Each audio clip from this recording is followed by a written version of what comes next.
Hi, this is Stuart Weems and welcome to the Investopoly podcast. My goal is to give you simple, easy to understand strategies, insights and tips to help you master the game of building wealth. And in this episode, I'd like to share with you the most important tax rules to ensure you never compromise your interest deduction. In fact, there's 10 that I'd like to share with you. Obviously, particularly for investors and particularly for property investors, as they tend to gear to much higher levels than share investors.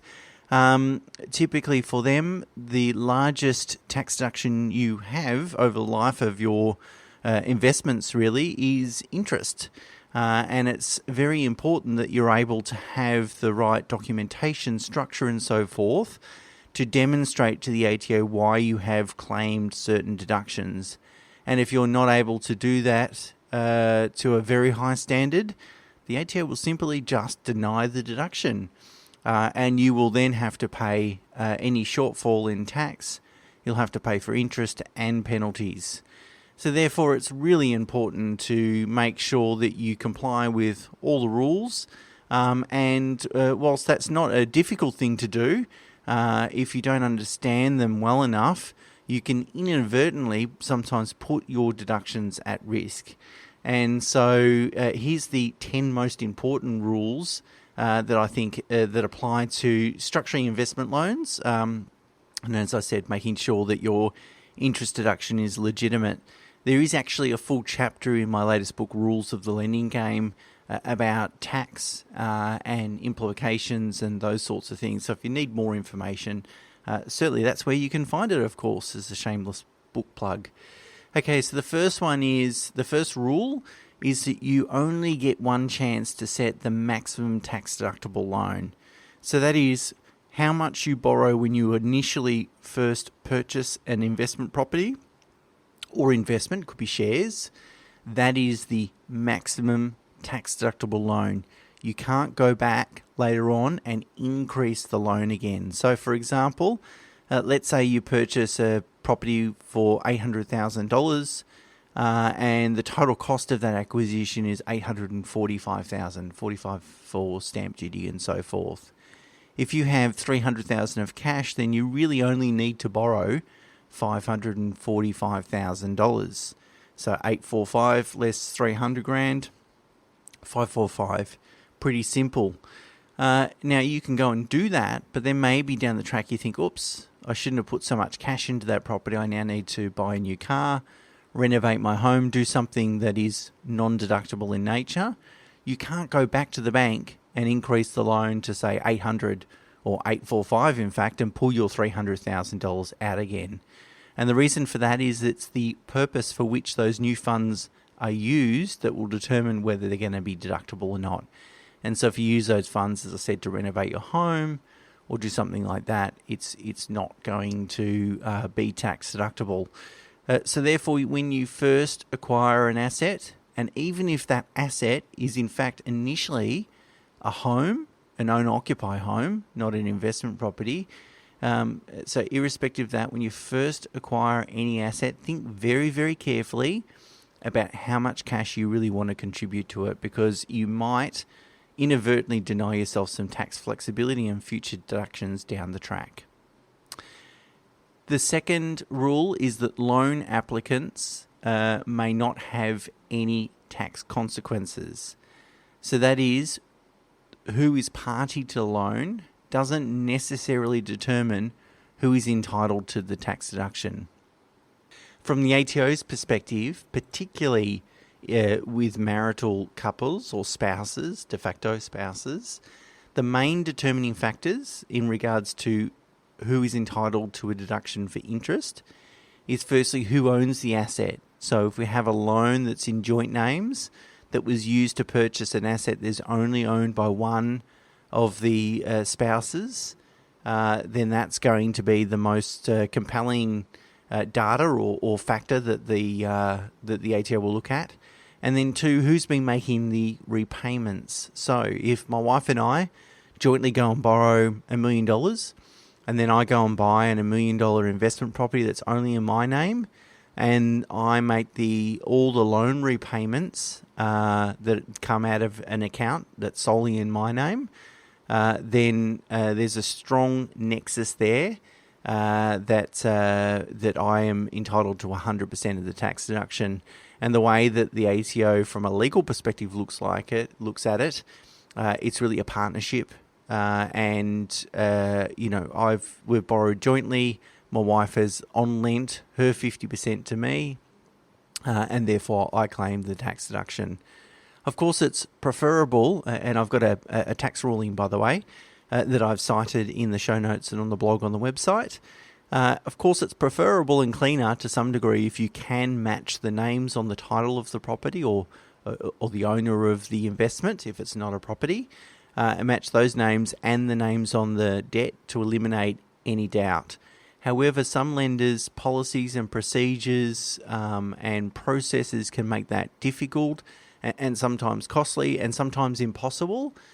So if we do have a circumstance where we have two spouses, one spouse is buying the asset, but the loan is in both spouses' name, as long as we then set up an account to make the repayments that's solely in the owner's name, that's an important one, then the names on the loan, the applicants to the loan, tend to have very little bearing on who is entitled to the interest deduction. Which leads me into my third point here, or rule, and that is that the owner must make the loan repayments. So a common mistake that we've seen is that husband and wife go and borrow some money, they buy an investment property, put it in the husband's name, and the loan repayments come out of an account or debited to an account that's in the husband's and wife's joint name. In that situation, what you risk is the ATO to argue that in fact you have both been making the loan repayments, and so any joint loans or jointly held property is assumed to be equal ownership, so 50-50, and so the ATO will say, okay, so husband borrowed 50%, husband owns the investment property, so that's fine, we'll give him the deduction. Wife has borrowed 50%, but she actually has no ownership of the investment property. That interest is now non-deductible. So that's the risk, is if the repayments aren't made by the owner of the investment, and in fact if it goes from a joint account, and typically this is a situation in a marital relationship or de facto, then you're potentially putting those deductions at risk. Fourth rule is that security doesn't matter. What you use to secure a loan has no bearing on its tax treatment, tax nature, and interest deductibility. So, for example, I could go and borrow $1 million, secure it by my home, and use it for an investment purpose. The fact that it's secured by my home doesn't really matter. The security is irrelevant. Number 5, purpose is king. The purpose for which you use the funds and its nexus with accumulating or earning assessable income or capital gains will determine whether interest in respect to a loan is tax deductible or not. And that's loan purpose is what the ATO look at first and foremost, and that's why it's really important to keep good records so that you can show what a particular loan is used for. And if there's multiple purposes in the same loan, which I advise against, you must absolutely then have even more impeccable records. So when considering the deductibility of interest, there's three limbs or three questions you need to answer. What's the purpose? There needs to be a nexus with earning assessable income. Okay, so the purpose is I'm borrowing to buy an investment property. That investment property hopefully will generate capital gains, but it will definitely generate rental income. So tick.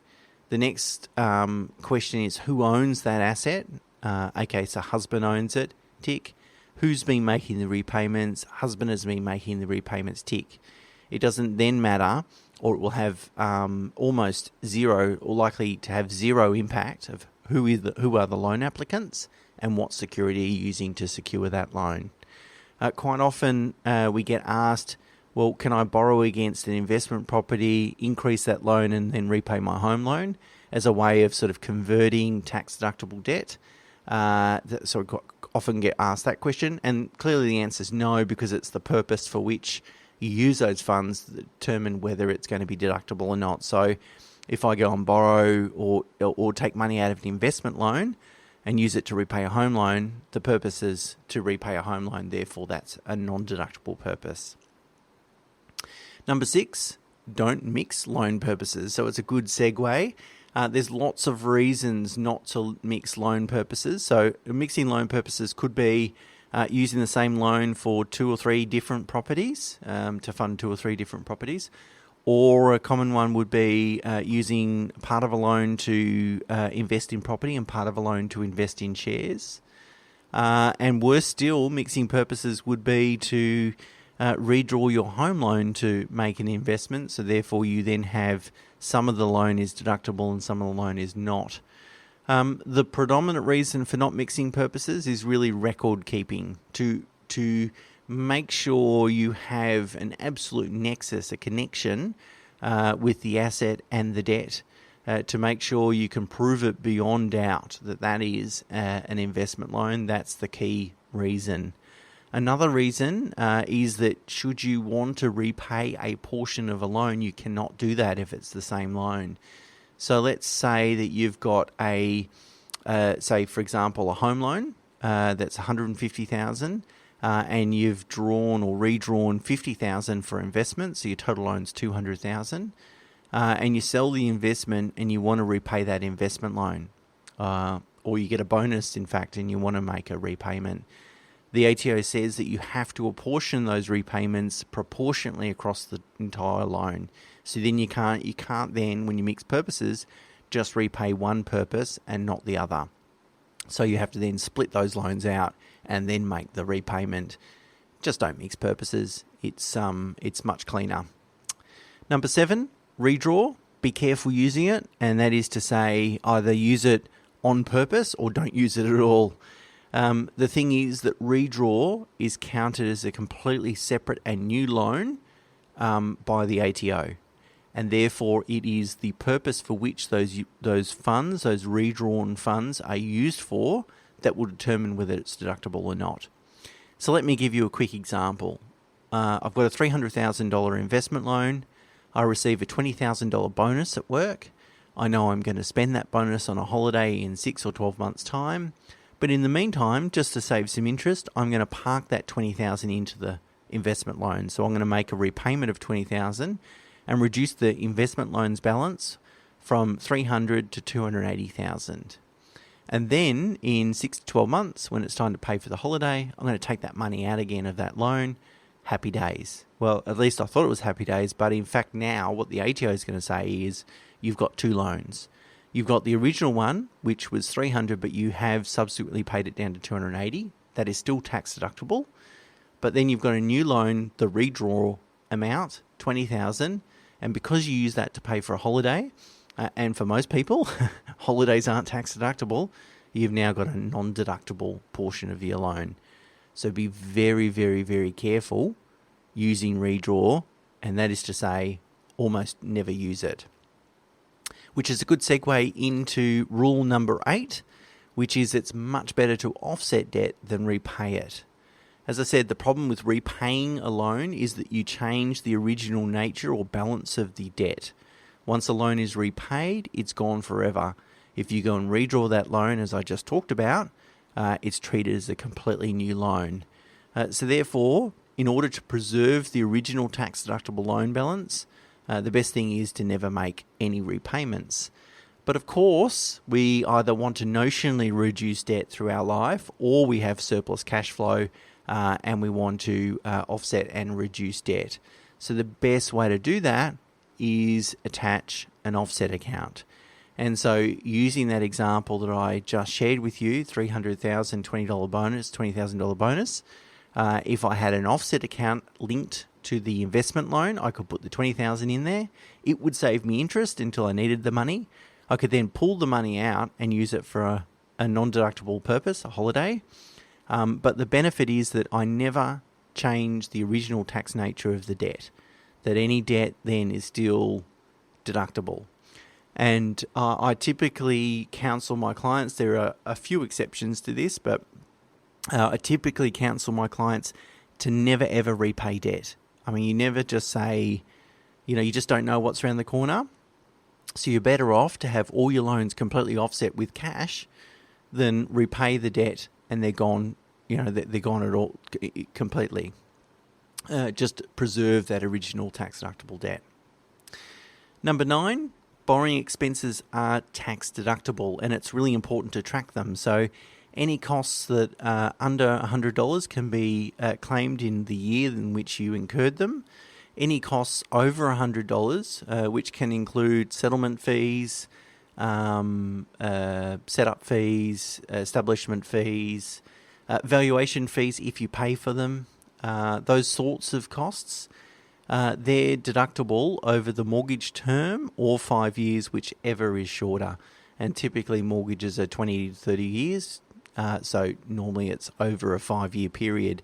You can deduct them on equal installments over that time.